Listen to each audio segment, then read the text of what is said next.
Today on Classic Tales and Hidden Gems, we round out Detective Month, better late than never, with the detective duo Frank and Joe Hardy of The Hardy Boys. Now, you might not know this, but the original Hardy Boys was actually written in 1927. They go back a long time. But by the early 60s, the publishers had decided that the books were a little out of date. There were references that the kids weren't going to get, and also they should probably take out some of the racism because they were getting complaints. So they rewrote them starting in 1959.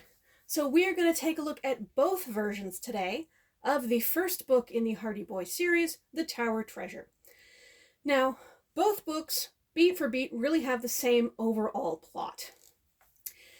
In general, we meet Frank and Joe Hardy, who want to be detectives just like their father. Their father has been recently hired to solve the Tower Mansion robbery. Now, the owner of the mansion is pretty sure he knows who did it. He thinks it's his groundskeeper, Mr. Robinson. He just needs Mr. Hardy to get enough evidence to have him arrested. Now, this is a problem because Mr. Robinson is the father of Perry Slim Robinson, who is the Hardy Boys' good friend from school. And if his father is arrested, Slim is going to have to drop out of school, give up his dreams of college, and get a job to support the rest of the family. So the Hardy Boys decide they got to support their friend. They'll take on the case themselves because they have a personal stake in the matter, and also the rewards money would be nice. So what did I think of the two of them? These are both good books. Neither of them are bad. But I will say, if I had to pick one, the 1927 version is the clear winner here. The book just flows better, the sequence of events, the way tension is risen, the drama, all of it just plays out in a more logical way. The 1959 version almost rewrites things for the sake of rewriting them.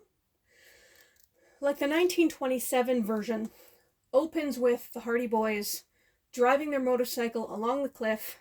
They nearly get hit by a car. Then they find out that their friend Chet has had their car stolen, so they take off in hot pursuit, and they see their friend Callie, who's very upset that this reckless driver and car thief nearly ran her over. But by the time they make it into town, they've lost the trail. Where the 1959 version truncates this all into 2 chapters. It opens with the Hardy Boys like it's the first line in the book. Oh no, we're about to get hit by a car. It's not dramatic if you don't know they're on a narrow road next to a cliff, And when they see Callie in the 1959 version, she kind of cracks a joke, and she's just upset that the car scared her and she dropped the cake she was carrying. But 1927 Callie is much more visibly upset, and she dropped the parcel of food she was carrying, and the car ran it over. So there's like a smashed parcel all in the road, there's jam everywhere, and it's much, much clearer that the car nearly hit her. It's a more dramatic scene. The 1959 version truncated a bunch of stuff, like I said, and then had to add things that feel like random filler. Like at one point, they're interviewing a bunch of shopkeepers in town, and the one shopkeeper is like, well, I didn't see anything, but I did just get this shipment of costumes in. Do you think you boys can try them on to check them for size? And they're like, sure, mister, we can do that. And then a couple minutes later, there's a knock on the door. So Frank goes to open the door, but of course, he's wearing a skeleton costume. So the person gets scared and runs away. Who was this? What does this have to do with the story? Absolutely nothing. I mean, it was funny, but it is ultimately pointless. But that's not the biggest change. No, the biggest change is kind of wild. But to set this up, I have to tell you about a character called Detective Smuff. Now, in the 1959 version, he is a private investigator, just like Mr. Hardy. He's Mr. Hardy's rival. in the 1927 version, he is an official member of the police force. He is a police detective. In both versions, he's kind of a buffoon, and the Hardy Boys don't like him. But anyway, towards the conclusion of the story, Mr. Hardy gets a call from the hospital the next town over that a suspect that they were looking for has gotten in a car wreck, and if they need to interview him, Mr. Hardy needs to get there right away because he could die. So Mr. Hardy is trying to rush off to the train to get over to the next town to interview this guy. And the Hardy Boys overhear this, and they know that if Detective Smuff gets there first, he's going to get to interview the guy, and he's going to solve the case and get the rewards money instead of them, and he's going to get the credit instead of their dad. And they won't stand for that.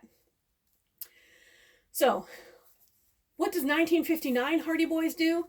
They pretend that the local grocery store is on fire. It's not. There's a garbage incinerator in the back that's making the smoke. Everything's actually fine, but they cause enough fuss that Detective Smuff misses his train. Now, 1927 Detective Smuff, may I remind you, is a police detective. So, by stopping him from interviewing the witness, they are interfering with an official police investigation. But how do they pull this off?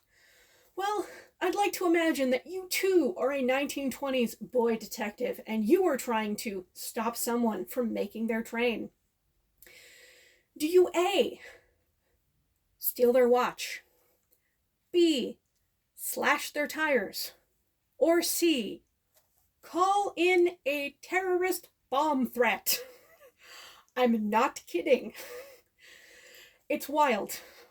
They send their friend, who is Italian, to go talk to the Italian owner of the local fruit and grocery cart.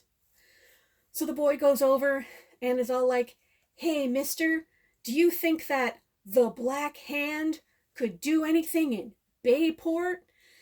Gee, I sure hope that dangerous and mysterious group, the Black Hand, doesn't do anything in our little town.